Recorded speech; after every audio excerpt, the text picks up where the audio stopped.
ফিন্নার, নিশ্চয়ই প্রত্যেক বেদাত ভ্রষ্টতা, প্রত্যেক ভ্রষ্টতার স্থান ফি মধ্যে, নার মানে আগুন, আগুনের মধ্যে স্থান। যারা বেদাত করবে স্থান কোথায় তাদের? কোথায়? আগুনের মধ্যে। এইবার আপনাকে একটা কথা বলি, জিলাপি হুজুর আবার বেদাতের দুটো ভাগ করেছে, বলছে বেদাতে হাসানা, বেদাতে সাইয়া। আচ্ছা ভাই, পায়খানার আবার কোয়ালিটি হয়, যেটা দামি লোকের পায়খানা একটু গন্ধ কম আর রিক্সা চালকের গন্ধ বেশি, এরকম ব্যাপার আছে? বেদাত আল্লাহর নবী বলছেন কুল্ল, সব বেদাত ভ্রষ্টতা। এখানে আবার হুজুর বলছে না, ভালো বেদাতও আছে। কি আশ্চর্য ব্যাপার নয়? বলছে ভালো বেদাতও আছে। বেদাত, আমি শুধু এই মাত্র এই কথাটাই বলেছিলাম, এটা আমার অপরাধ সোশ্যাল মিডিয়াতে। আমি বলেছিলাম যে 12 রবিউল আউয়ালের নবী দিবস পালন করা বেদাত, এটা আমি বলেছি। অবশ্যই 100% এটা বেদাত। যদি বলছেন কেন, আচ্ছা বলুন। আমি মমতাজুল ইসলাম, আমার বাড়ি উত্তর 24 পরগনা, আমার গ্রামের নাম ফলদি দত্তপুকুর, আমার কতটা বাচ্চা কাচ্চা, আমার কতালা বাড়ি, আমি নামাজ পড়ি কিনা, আমি কতটা লেখাপড়া জানি, আমার বাপ বেঁচে আছে কিনা, আমার মা বেঁচে আছে কিনা, আমি কতটা ভালো লোক, বলুন তো বাবুপুরের লোক বেশি সার্টিফিকেট দিতে পারবে না আমার গ্রামের লোক বেশি দিতে পারবে? কোনটা? আমার গ্রামের লোক সব থেকে বেশি দিতে পারবে, তাই তো? তাহলে আমি এটা বলতে চেয়েছিলাম যে 12 রবিউল আউয়ালে যদি নবী দিবসই যদি করা যদি লাগে, তাহলে মক্কা মদিনার লোক এইটা ব্যাপারটা বুঝতে পারলো না। মক্কাতে আল্লাহর নবীর জন্ম হলো, মদিনাতে আল্লাহর নবী মৃত্যুবরণ করলেন, নবীজির কবর রয়েছে মদিনাতে। 12 রবিউল আউয়ালে যদি এত সুন্দর একটা ইবাদতের প্রথা যদি থাকতো, তাহলে মক্কা মদিনার লোক কি জাকজমক করে করতো কি করতো না? মক্কা মদিনার লোক 12 রবিউল আউয়াল বুঝতো না, আর তুমি হুজুর এখানে বাপের কবরের উপরে চাদর চড়িয়ে দিয়ে নবী দিবস পালন করে টাকা ইনকাম করার ধান্দা করছে। কি বলছি বুঝতে পারছেন না? আল্লাহু আকবার।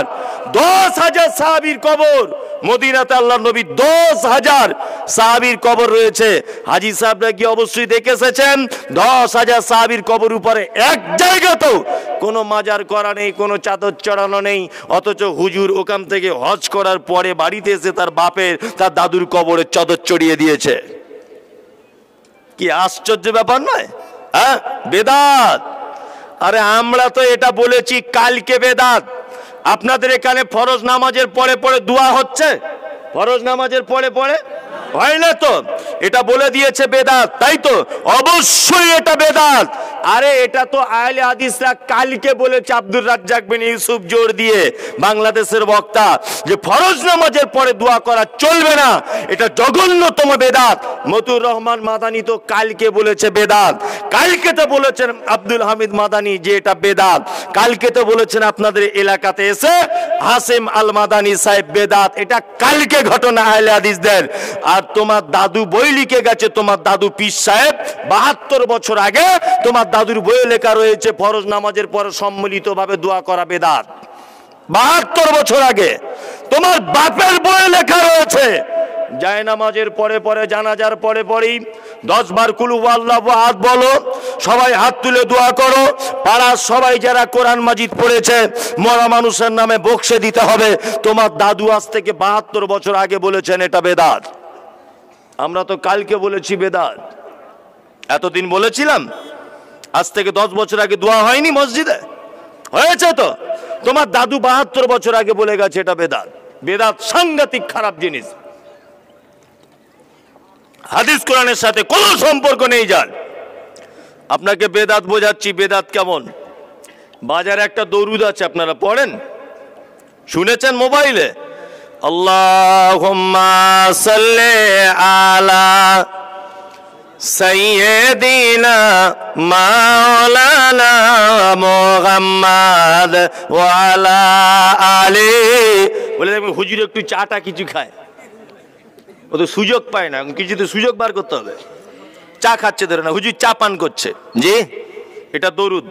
দরুদ কি দরুদ নয়? দরুদ। আর একটা দরুদ আছে, আল্লাহুম্মা সাল্লি আলা মুহাম্মদ ওয়া আলা আলি মুহাম্মদ কামা সাল্লাইতা আলা ইব্রাহিম। ওয়ালা আলি ইব্রাহিম ইন্নাকা হামিদুম মাজিদ।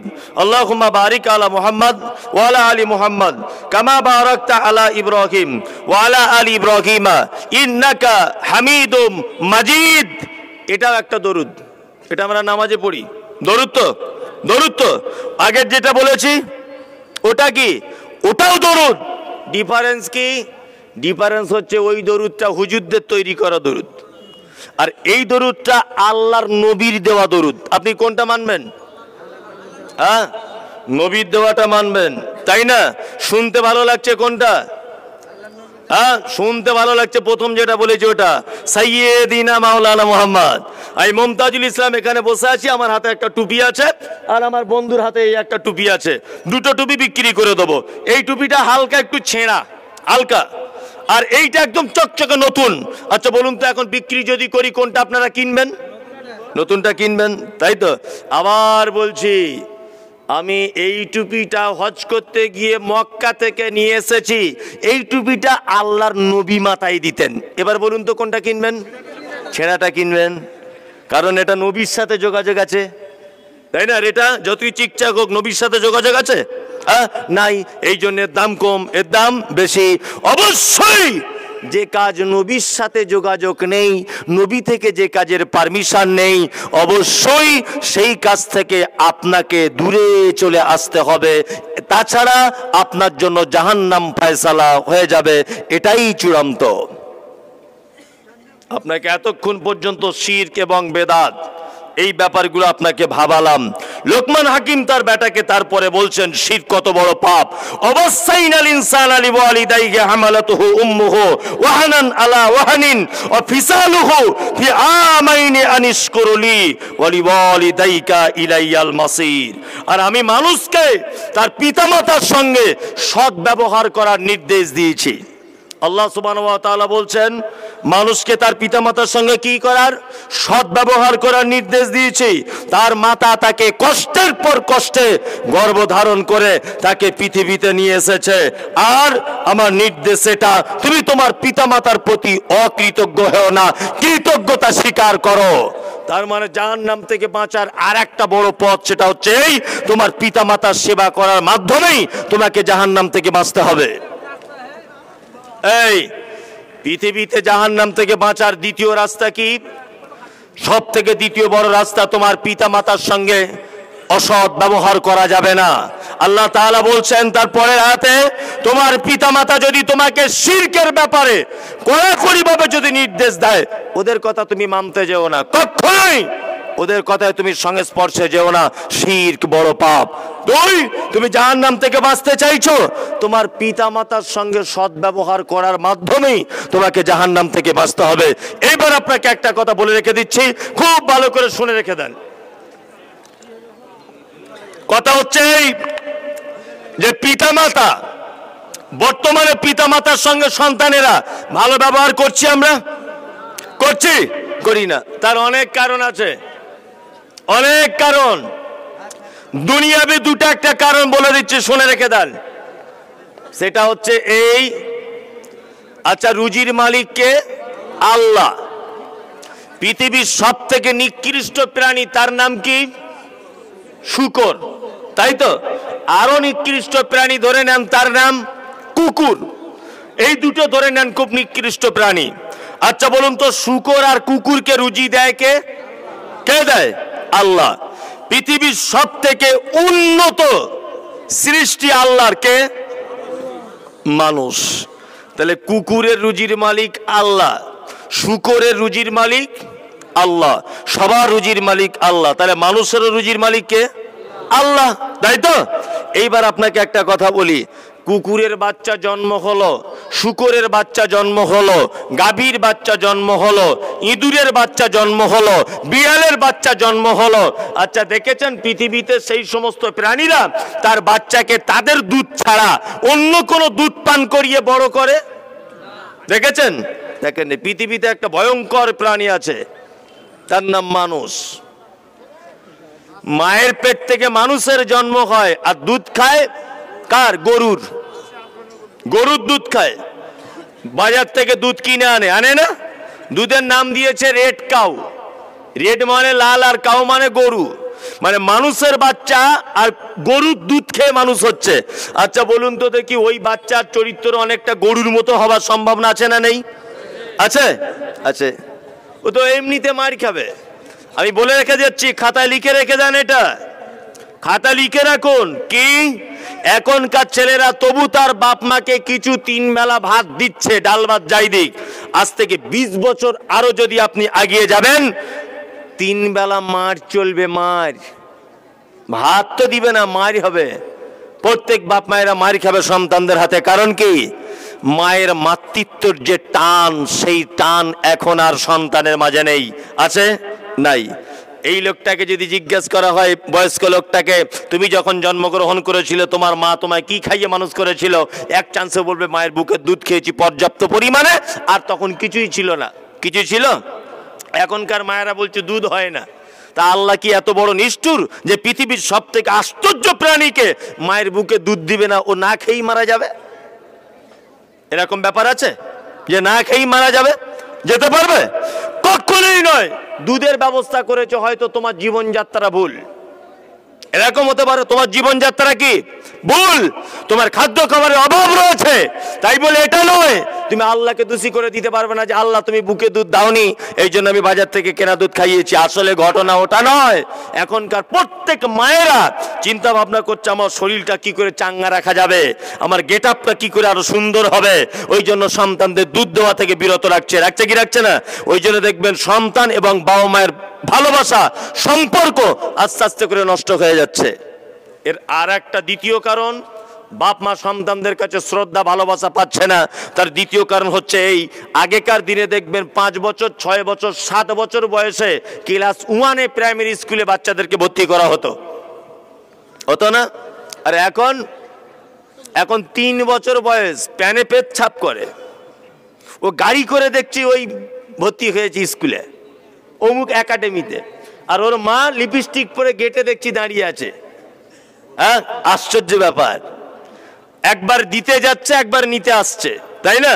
আর ও ভালো সুবিধা হয়েছে, বাড়িতে বদ্ধ করে ভালো লাগে না, একটু দেখা সাক্ষাৎ হবে অনেকজনের সাথে, লিপস্টিক টিপস্টিক পরে বেশ জুত করে ছেলেকে নিয়ে যাচ্ছে, আবার ছেলেকে নিয়ে আসছে। 5 ঘন্টা 6 ঘন্টা 7 ঘন্টা স্কুলে থাকছে, বাড়ি চলে আসছে। 3 বছর বয়স, ও কি শিখবে স্কুলে? এই কি শিখবে? 5 বছর বয়স পর্যন্ত একটা সন্তানকে তার মায়ের সঙ্গে স্পর্শে রাখতে হবে। 5 বছর বয়স পর্যন্ত। ও 3 বছরে কি শিখবে? ঘোড়ার ডিম শিখবে। মায়ের সঙ্গে ভালোবাসার বিচ্ছেদ ঘটছে। নাম্বার 2, 3, পিতামাতার কাছে সন্তানের কাছে পিতামাতার খারাপ আচরণের আর একটা কারণ। আমাদের নবী মুহাম্মদ সাল্লাল্লাহু আলাইহি ওয়াসাল্লাম বলেছেন, তোমার বেটাকে যখন বিবাহ দিবে, একটা মেয়ে 4টে গুণ দেখে বিবাহ দাও। কটা গুণ? 4টে। 1, মেয়েটা কত সুন্দরী এটা দেখো, মেয়ের বাপের টাকা আছে কিনা দেখো, তাদের বংশ মর্যাদা কতটা ভালো এটা দেখো, তার ভিতরে ইসলাম আছে কিনা এটা একবার দেখো। তারপরে আল্লাহ নবী সাল্লাল্লাহু আলাইহি ওয়াসাল্লাম লাস্টে বলছেন, তার বাপের যদি টাকা না থাকে কোনো অসুবিধা নাই, মেয়েটা যদি একটু কালো বেটে হয় তাও অসুবিধা নাই, বংশের দিক দিয়ে যদি একটু ত্রুটি থাকে তাতেও অসুবিধা নাই, তবে মেয়েটার মধ্যে যদি ইসলাম থাকে অবশ্যই তোমার বেটার বউ বানানোর জন্য ওকে অগ্রাধিকার দাও। আমরা কি করি? বৌমা দেখতে গেছি, বৌমা দেখতে গিয়ে প্রথমেই জিজ্ঞেস করছে তোমরা কয় ভাই বোন? বলছে আমরা 2 বোন, ভাই নেই। বলছে না ভাই নেই। বেটার বাপ চমকে উঠেছে, তাহলে এই তো কাজ হয়েছে। তোমার বাপ কি করে? বলছে বাপ কিছু করে না, ডাক বাংলা মোড়ে রাস্তার ধারে 4টে দোকান আছে আমাদের। এ প্রথমেই শুনে বলছে বেটা নেই, 4টে দোকান, মানে আমার বেটা 2টো পাবে আর ওর বেটা 2টো পাবে। মেয়েটা করে কি না, টিকটকে ভিডিও করে। বলছে তাও চলবে, অসুবিধা নাই তো। এইরকম বৌমা খুঁজে পাওয়া যায়, আশ্চর্য ব্যাপার। টিকটকে ড্যান্স করে যে মেয়েটা, শুধুমাত্র ডাক বাংলার মোড়ে 2টো দোকান থাকার কারণে তাকে বাড়িতে বৌমা করে নিয়ে আসে। এগুলো হচ্ছে কি হচ্ছে না? হচ্ছে। আবার বিপরীত দিকটা দেখুন, মেয়ের বাপের আবার বলছে ভালো ছেলে দেখবেন, খুব ভালো ছেলে। তাই বলছি ভালো ছেলে মানে একটা ভালো মৌলভী সাহেব আছে, দাড়ি টাড়ি আছে, মসজিদ ইমামতি করে, আল্লাহর ঘরের ইমাম। আশ্চর্য ব্যাপার। বলছে বেতন কত? 6000। বলছে না ভালো দেখুন, মানে 6000 বেতন, আল্লাহর ঘরের ইমাম, এ তো ওর ভালো নয়। হ্যাঁ, বলছে ছেলেটা কি করে, বলছে 2 নম্বরই করে। সেইরাম রাজপ্রাসাদ বাড়ি, আল্লাহু আকবার, উপরে সুইমিং পুল আছে, বাড়িতে বুলেট গাড়ি, BMW কেনার চিন্তা ভাবনা চলছে, ডাক বাংলাতে 4টে ও তেল পাম্প আছে, ছেলে মাঝে সাঝে রাতে একটু মদ খায়। বলছে এখনকার সব ছেলেরাই খায়, অসুবিধা কিছু নাই তো। বলছে একটু একটু খেলে অসুবিধা কিছু নেই, ও হলে চলবে। হ্যাঁ, এটা সামাজিক অবস্থা কিনা? হ্যাঁ, অথচ আল্লাহর ঘরের ইমাম চলবে না। জি, আল্লাহর ঘরের ইমাম কি চলবে না? আশ্চর্য, চলবে না, সত্যি তাই। এদের অবস্থা খুব খারাপ, আল্লাহু আকবার, খুব খারাপ। সামাজিক অবস্থা খারাপ নয়, খুব খারাপ। মানুষদের কোন চোখে বিচার করছে, আল্লাহু আকবার। কলকাতাতে একটা ছেলে মসজিদের ইমাম, মুয়াজ্জিন করে, তা দেখতে এসেছে ওকে, তা লজ্জায় বলতে পারছে না যে আমি মসজিদের মুয়াজ্জিন, লজ্জায় বলতে পারছে না। মানে এটা এমন এক নিকৃষ্টপনার চোখে আমরা দেখছি। অথচ নবী মুহাম্মদ সাল্লাল্লাহু আলাইহি ওয়াসাল্লাম বলছেন, দীর্ঘদিন যাবত যে লোকটা আজান দেয়, কিয়ামতের মাঠে সবার গলা তার থেকে উঁচুই থাকবে, সবার মর্যাদা তার থেকে বেশি হবে। এই লোকটাকে পছন্দ হয় না। মাঝে সাঝে রাতের বেলা বাড়ে যায়, মাঝে সাঝে বুলেট গাড়ি নিয়ে অন্য মেয়েদেরকে নিয়ে ঘোরে, এ ছেলে পছন্দ হবে, কোটি কোটি টাকা রয়েছে। এই কারণে আপনারও তো চিন্তা ভাবনা খারাপ, শুধু যে ব্যাটার বাপের দোষ তা নয়। চিন্তা ভাবনা খারাপ নয়, খারাপ। বুড়ো বয়সে আপনি ভাবছেন কি করে ওই টিকটাকওয়ালা মেয়ের কাছ থেকে ভাত পাবেন? এটা আশা করেন কি করে? আপনাকে গরম খুন্তি দিয়ে ছাঁকা দিতে পারে মাঝে সাঝে, আপনি রেডি থাকুন। নবী মুহাম্মদ সাল্লাল্লাহু আলাইহি ওয়াসাল্লাম তিনি বলছেন, শোনো, পৃথিবীতে যদি জান্নাতে যাবার কোনো মানুষ যদি থাকে, একজন মানুষের মাধ্যমে, 2 জন মানুষের মাধ্যমে জান্নাত যাওয়া যায়। তার মধ্যে আব্বা আর মা। পৃথিবীর কারো সেবা করার মাধ্যমে জান্নাত যাওয়া যায় না, আব্বা মায়ের সেবা করার মাধ্যমে জান্নাত যাওয়া যায়। আল্লাহর নবী মুহাম্মদ সাল্লাল্লাহু আলাইহি ওয়াসাল্লামের কাছে একটা লোক এসেছে, এসে বলছেন, আল্লাহর নবী, আমার জীবনে, সাংসারিক জীবনে যত লোকজন রয়েছে, আমার মামা আছে, আমার খালা আছে, আমার ফুপু রয়েছে, আমার বোন রয়েছে, আমার বেটি রয়েছে, আমার আব্বা রয়েছে, আমার মা রয়েছে, ও দয়ার নবী গো, আমি কাকে সব থেকে বেশি ভালোবাসবো? নবীজি বলছেন, তোমার মাকে তুমি ভালোবাসো। তারপরে লোকটা আবার বলছে, ইয়া রাসূলুল্লাহ, এরপরে আমি কাকে ভালোবাসবো? নবীজি বললেন, তারপরেও তোমার মাকে। তারপরে কাকে? আল্লাহর নবী বলছে, তারপরেও হলো তোমার মাকে। 4 নম্বরে বলছে রাসূলুল্লাহ, তারপরে কাকে? আবার আল্লাহর নবী বলছেন, তারপরে হলো তোমার আব্বাকে। তার মানে বাপের থেকে মায়ের মর্যাদা অনেক অনেক বেশি ইসলাম দিয়েছে। দিয়েছে কি তাই নাই? দিয়েছে। ছোট থেকে আমরা একটা হাদিস শুনছি, কি হাদিস? পিতা মাতার পায়ের তলায় জান্নাত। শুনছি না? হ্যাঁ, এটা একদমই ভুল কথা। কে বলেছি পিতা মাতার পায়ের তলায় জান্নাত? আমি মুমতাজুল ইসলাম বলছি, এটা একদমই নয়। এটা দুনিয়ার কোনো হাদিসে আছে এটা আমার জানা নেই, তবে হ্যাঁ, হাদিসে এটা আছে মায়ের পায়ের তলায় জান্নাত। কি বলছি বুঝতে পারছেন না? পিতা মাতার পায়ের তলায় না, এক কথায় পুরুষ মানুষের পায়ের তলায় কিছু নেই, এটাই চূড়ান্ত। মায়ের পায়ের তলায় কি? জান্নাত। আল্লাহ তাআলা লোকমান হাকিম তার উপদেশকে কোরআন মাজিদে এনে দিয়ে বলছেন, শোনো, তোমার মা তোমাকে কষ্টের পর কষ্ট তোমার পেটের ভিতরে রেখেছে, তবে তোমার এই আব্বা মাই যদি কখনো শিরকের ব্যাপারে অজ্ঞাতবশত তোমাকে যদি নির্দেশ দেয়, অবশ্যই তুমি সেটা থেকে মুখ ফিরিয়ে নাও, এ কথা মানতে যেও না। অনেক নানিরা আছেন, দাদিরা আছেন, পোতা পুতিন বাড়িতে আছে, রাতের বেলা চমকে গিয়ে হঠাৎ করে কেঁদে উঠেছে, বৌমা কিছু বলে না, বেটা কিছু বলে না, পোতা হয়তো দরদ বেশি, ওই জন্য বৌমাকে বলছে একটু জামা কাপড় পরিয়ে দাও তো। বলছে কেন? বলছে অমুকের কাছে গিয়ে 2টো তাবিজ লাগিয়ে আনি। হঠাৎ করে কেন আমার পোতা কাঁদছে রাতের বেলা? আপনি যদি এটা বুঝতে পেরে যান যে আমার মা এই লাইন করছে তাবিজ দেওয়ার, অবশ্যই আপনার মাকে আপনি ফেরত নিয়ে চলে আসুন। আপনার মায়ের এই কথা মানা কে যাবে না।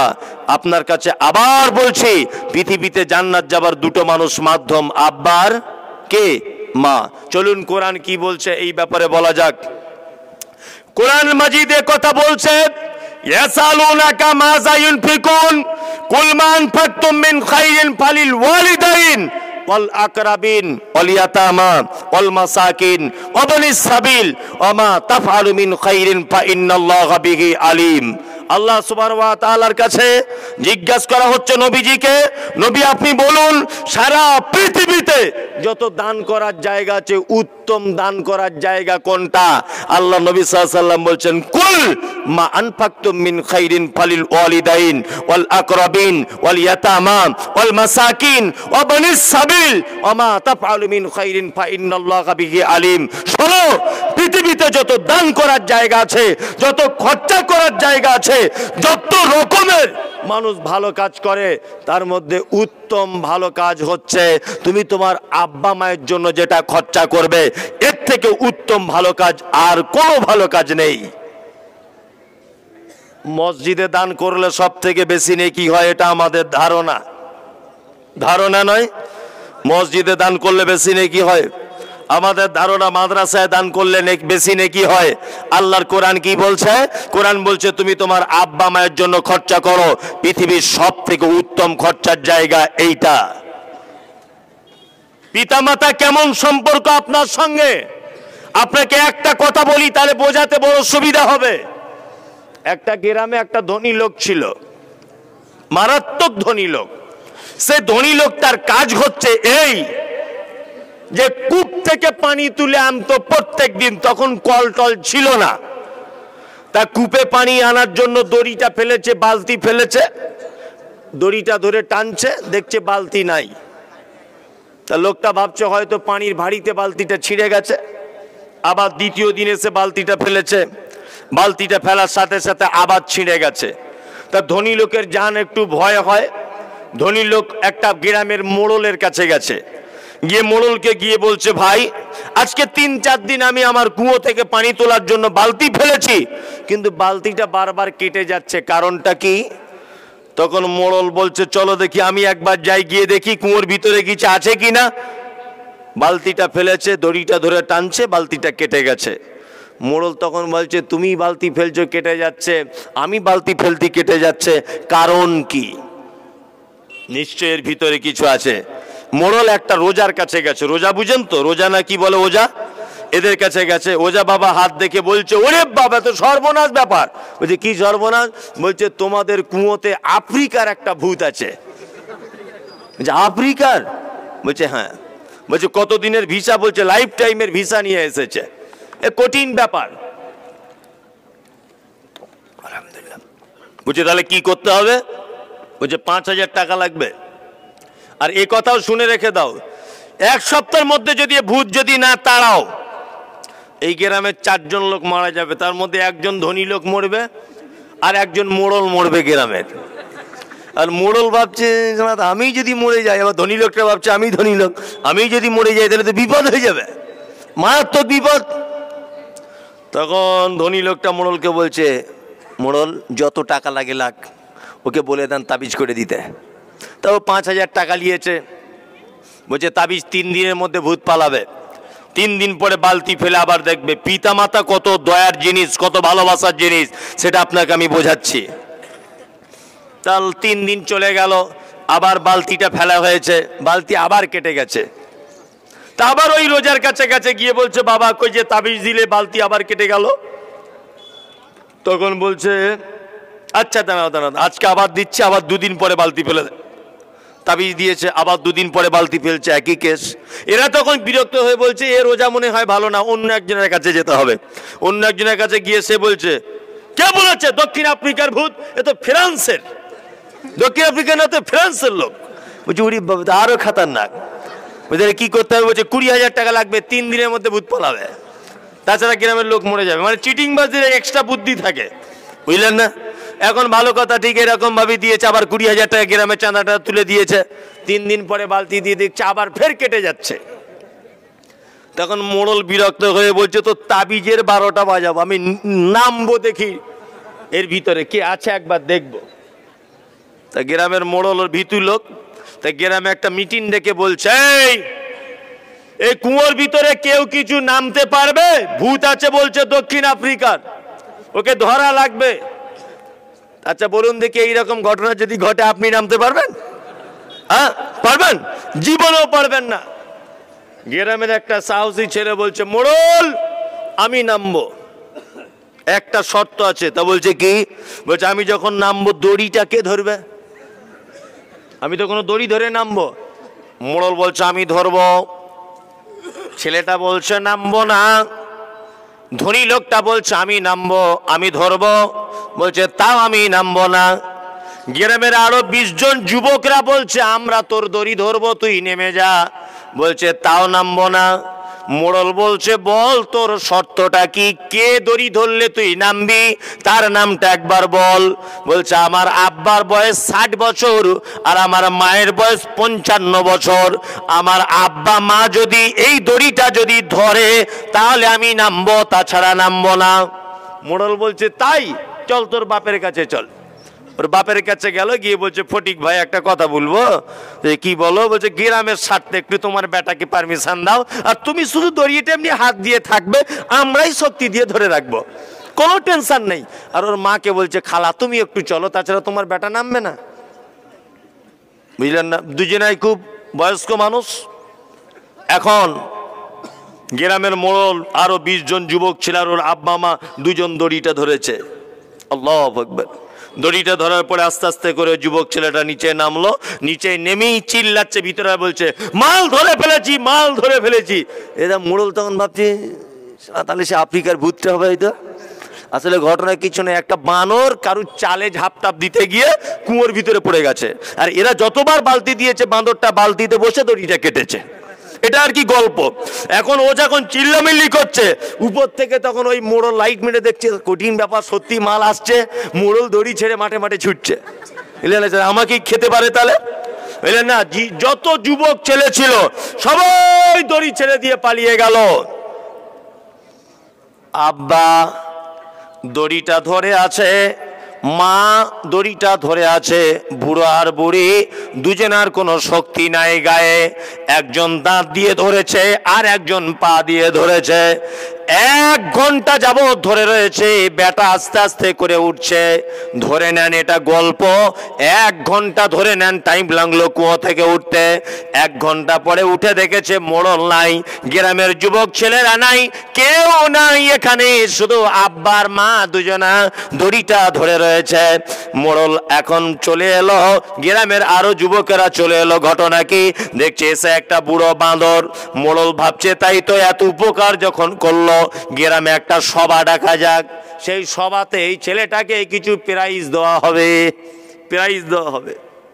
গ্রামে সভা ডাকা হয়েছে, তা প্রাইজ দিচ্ছে মোড়ল। এখন আপনাদের সামনে ফার্স্ট প্রাইজ পাবে গ্রামের তরফ থেকে সম্মানী ভাবে আমাদের গ্রামের অমুক।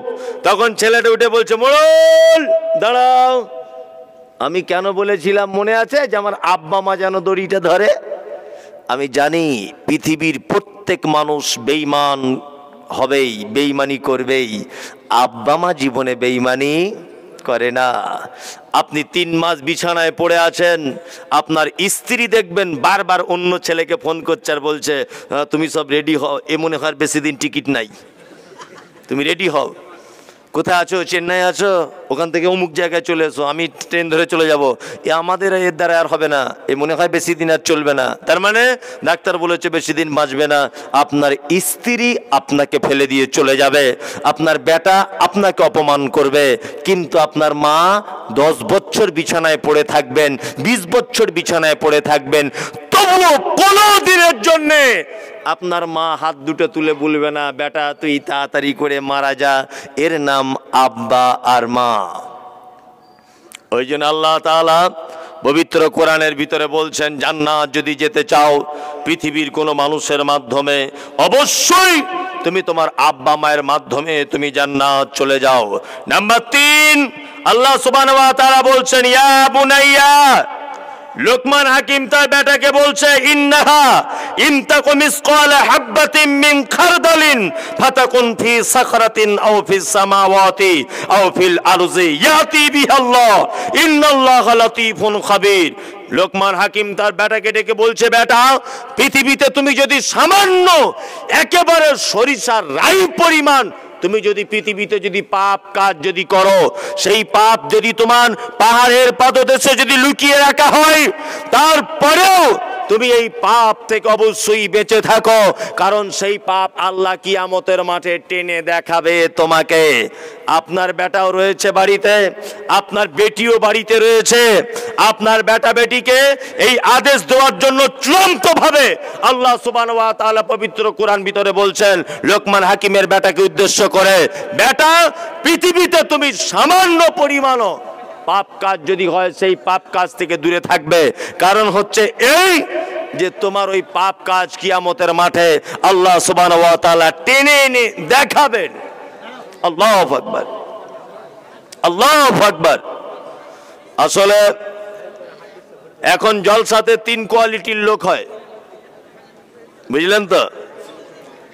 তার 1 নম্বর কোয়ালিটি মমতাজুল ইসলামকে দেখতে আসে, আর কিছু ছেলে আছে ফটো টটো তুলতে আসে, এইরকম করে ফটো তুলবে আমাকে নিয়ে, বুঝলেন না? আর কিছু লোক আছে অনেক দিনের পরিচিতি লোকের সঙ্গে দেখা সাক্ষাৎ করতে আসে, আর কিছু লোক আছে তারা শুনতে আসে। কিছু লোক আছে তবে শোনার লোক খুব কম হয়, কম হয় না? কম হয়।